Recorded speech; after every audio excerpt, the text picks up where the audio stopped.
This is just another ordinary weekend. As a single man with no need for socializing and no desire to consume, I feel my life is truly too ordinary.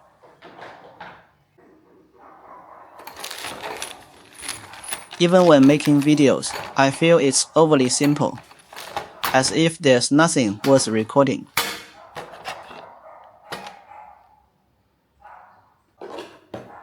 However, I've decided to take you to see a very special place in this city a bit later, to make this weekend slightly more meaningful.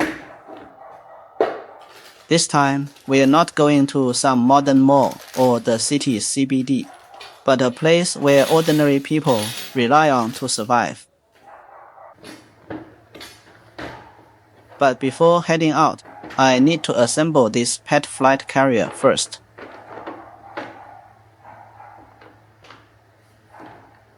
You might be curious why I bought this.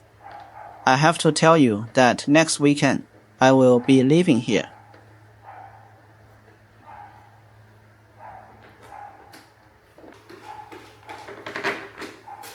I might come back in a few months, but it's also possible that I will never return to this city and will just live somewhere else.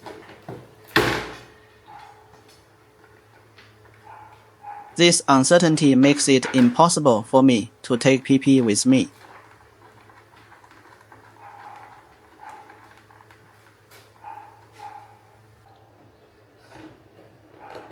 I can only settle him down first, and wait until my life is completely stable in the future before considering whether to bring him back to my side.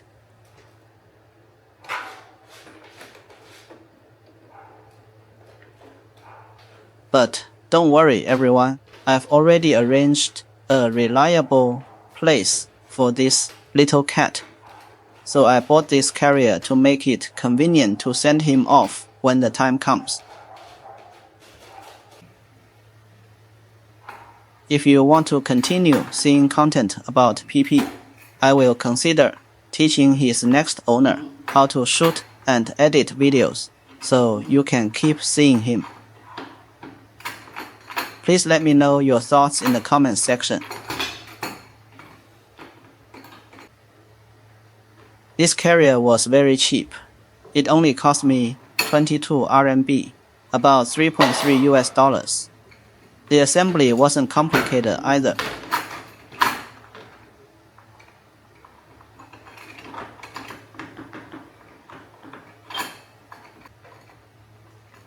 I noticed the desk is a bit dirty and has accumulated some dust. I probably forgot to wipe the table when I cleaned the room the day before yesterday. The kitten is very curious about the box, and I can tell he isn't averse to it. Maybe it's a cat's nature. He likes this kind of small box-like space and feels a sense of security staying inside. No. No.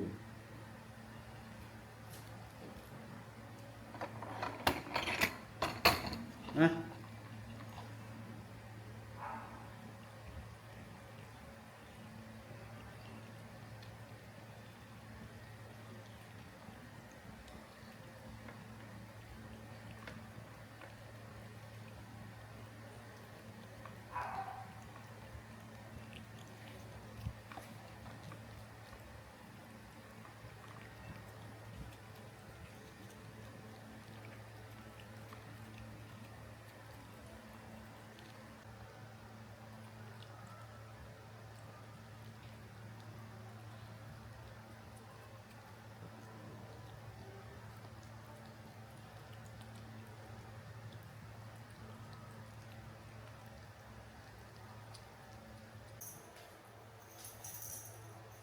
The kitten is full of energy and this active every day.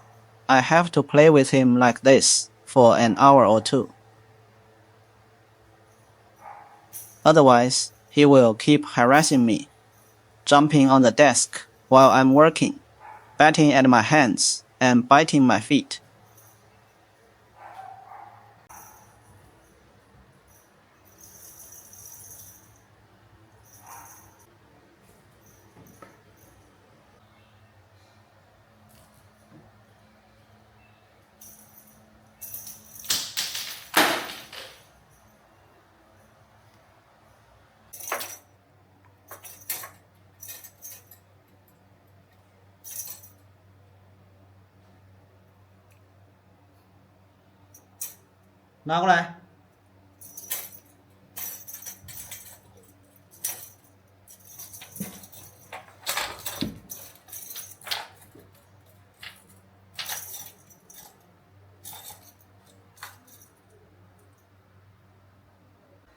After exercising with him for over 10 minutes, he's already panting from exhaustion. You can see his heart beating very fast, but trust me, he'll recover to his previous state very soon. After an hour and a half on the subway, I traveled across half of Guangzhou to arrive at today's destination. This isn't a tourist attraction and isn't in any travel guides. It's not just an ordinary street in an urban village. It's a massive, open-air temporary labor market. If you want to know how ordinary Chinese workers without a college education survive in big cities, you'll find part of the answer here. Nearby, there is the largest fabric wholesale market in all of China. In the large area surrounding this market, over 300,000 garment industry workers are gathered. After years of development, the garment industry chain here has become quite mature, supporting nearly half of the country's mid to low-end women's clothing production. The ecosystem here is very unique. It's not made up of modern large factories with tall workshops and assembly lines, but rather countless family workshops and small processing plants hidden in the handshake buildings of the urban village.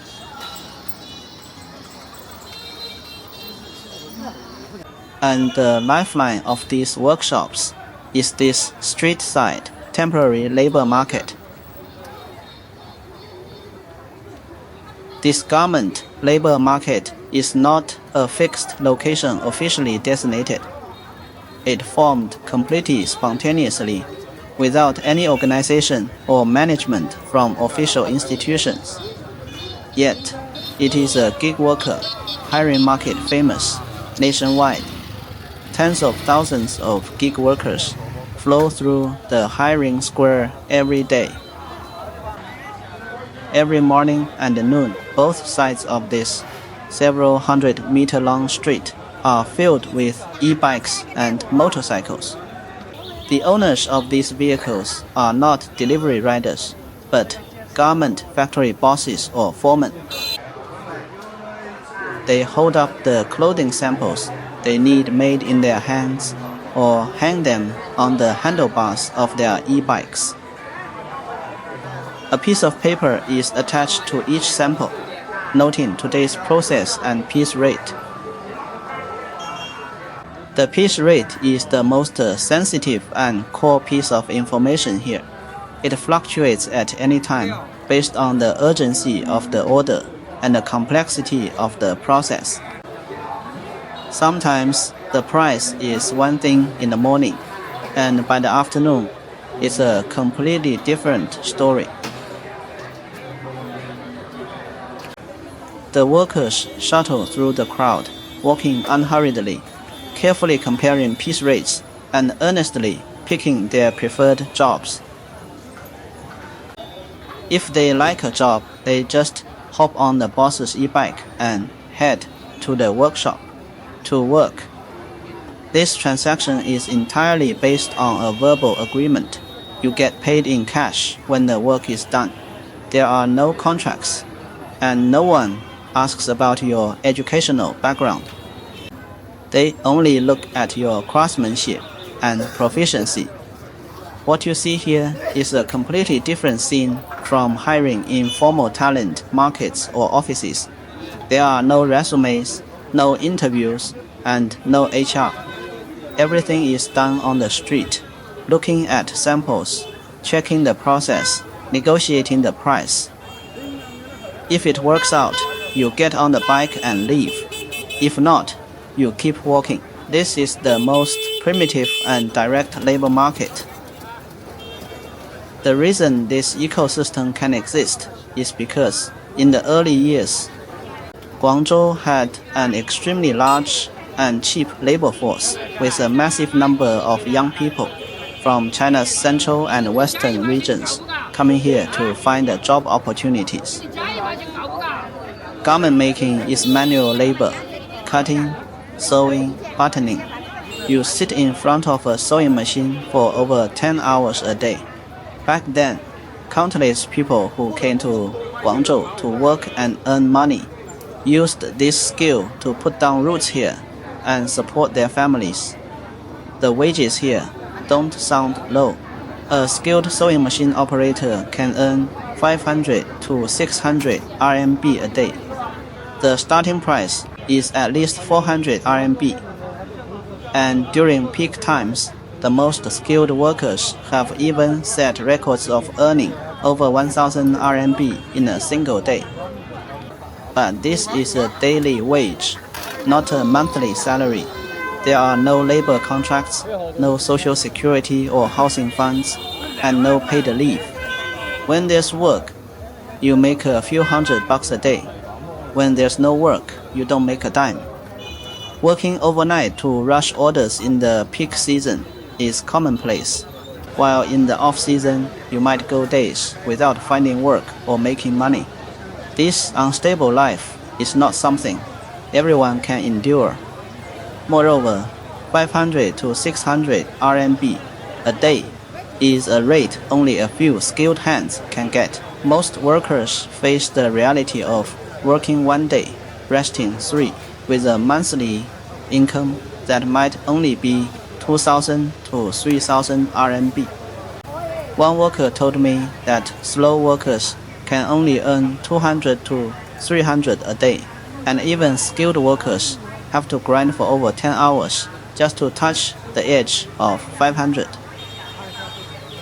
In recent years, hiring here has become increasingly difficult. The main reason is that young people are no longer willing to do it. Today's young people, even without a degree, would rather deliver food or packages, braving the wind and sun on the road, than sit in front of a sewing machine.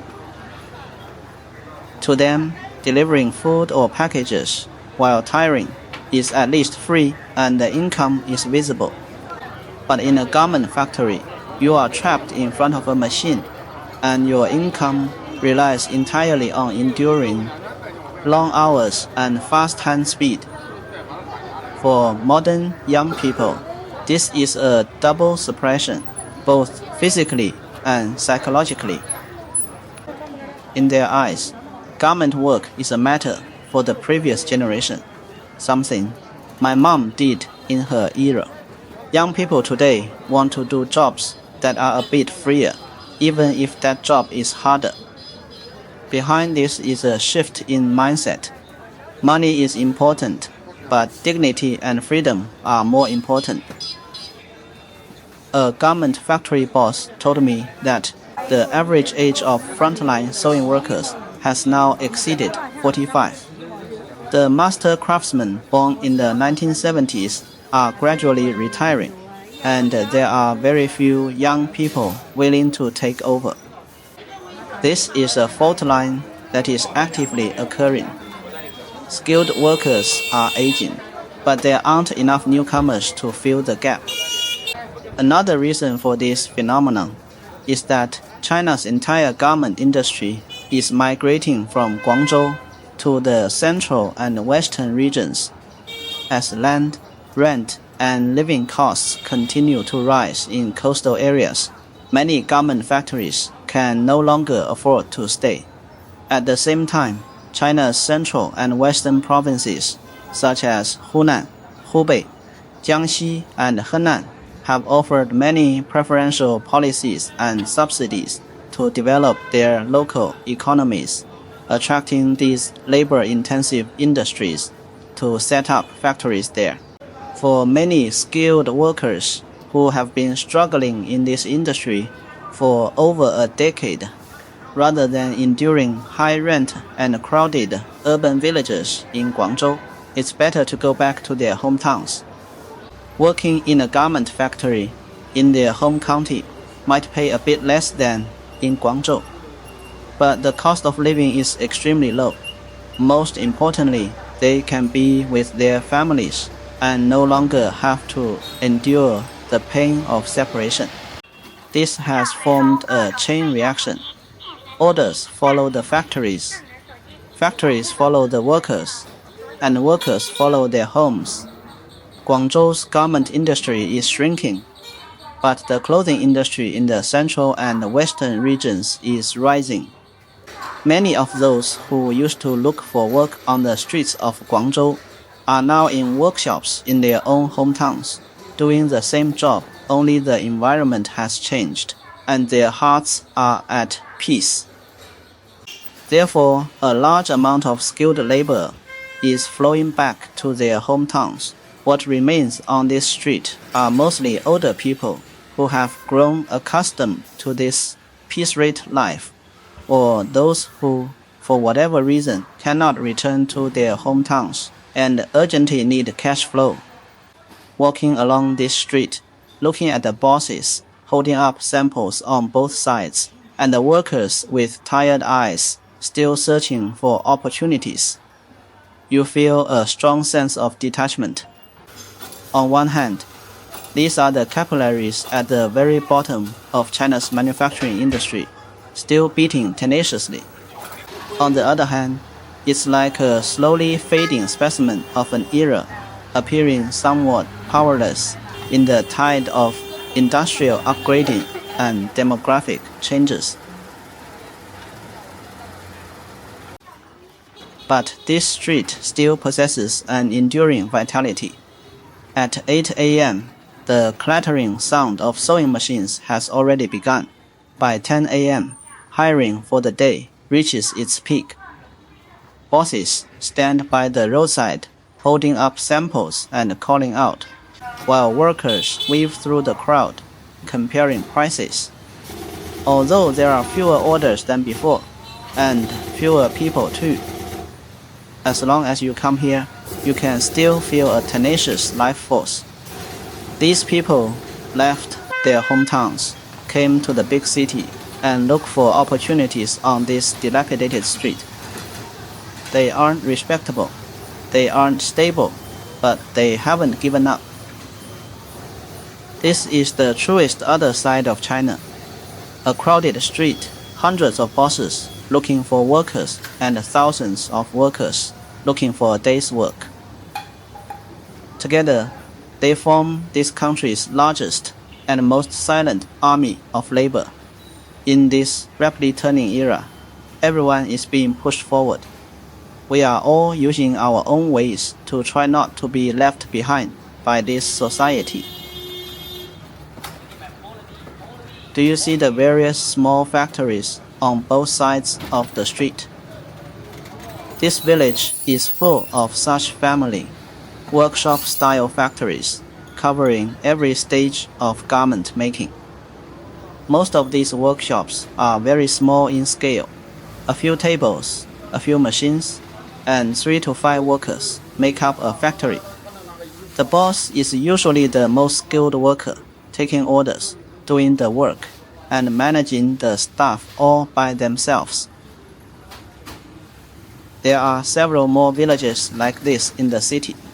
They connect to form a massive garment industry belt.